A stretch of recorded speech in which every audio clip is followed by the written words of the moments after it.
Hi, my name is Mark Wentink. I'm the Chief of Headquarters Facility Operations. I decided I wanted to participate in the Defense Senior Leader Development Program because I wanted the challenge, I wanted the exclusivity, and I wanted to focus on some self-improvement. From a challenge, it's a highly competitive nomination, interview, and selection process. It's graduate level education with some intense assignments. They grade your work and you kind of step outside of your normal lane. It's exclusive because there's only 30 participants in this particular program each year, and they're coming from all over the various military departments and the defense agencies. From a self-improvement perspective, I want to be able to operate at a higher level. I can do my job at DoDEA, but I can do it better, and that's better for DoDEA and better for the DoD. The program for me, it began in January of 2020, and I completed it in April of 2022. Through that time, I had 10 months of graduate studies at the Air War College, and that's what's considered professional military education or at a senior service school. All you're doing is studying and writing papers and reading and researching, and you walk out of there when you graduate with a Master's of Strategic Studies. When that's all done, you're coming into what they call an experiential assignment. There you take an assignment outside of your normal realm.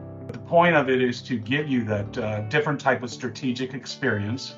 When I got to Northern Virginia, I worked for the Department of Labor for about 6 months, working for their Veterans Employment and Training Service.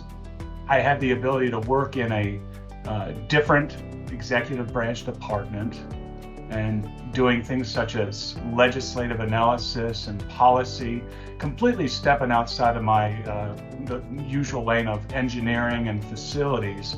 And I think I grew in that sense, and it was enjoyable. What you take away is, first of all, knowledge, skills, and abilities, right? Courses, everything from strategic leadership, foundations of strategy, global security. The whole process strengthened my reading and writing and communication skills. I also came away with a different type of a strategic perspective. You start to ask yourself the questions, how does my job affect the mission of my organization? How does my organization affect national security strategy? Additionally, I gained experience outside the Department of Defense in the federal government. I got to see how a different executive branch department functions, and one that has a completely different structure. I'd recommend the program for any aspiring DoD leader, and I said each person needs to look inwards and decide whether the program makes sense for them. This is a 28-month commitment and a year at a senior service school where you're taking classes. So you have to be ready for that rigor, but everybody's going to have a different situation that's going to work for them.